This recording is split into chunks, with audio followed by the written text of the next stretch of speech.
যে যুব সমাজকে আজকে লাইনে দাঁড় করে দিয়েছে। শিক্ষিততার মানে কোনো মূল্য নেই, হাত পেতে চলবে যুব সমাজ।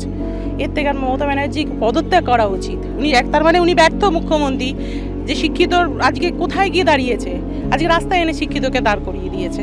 যখন ভবিষ্যতের কথা আসে যে এতজন চাকরি পাচ্ছে না বা এত চাকরি প্রার্থী রাস্তায় বসে যান, তখন উনি আর মুখ্যমন্ত্রী থাকেন না রাজ্যের, তখন উনি একটা পার্টি ক্যাডার, উনি তখন টিএমসির সুপ্রিমো হয়ে যান।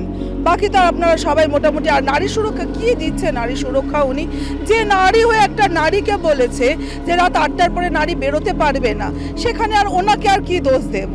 আর পুলিশ মন্ত্রী উনি পুলিশ মন্ত্রী কদিন আগে মানে তথাকথিত সুমনের যে চ্যানেল, সুমন নিজের কাছে যখন সুমন নিচ্ছিল তখন উনি নিজেই বলেছেন সাক্ষাৎকারে যে আমি পুলিশকে ভরসা করি না।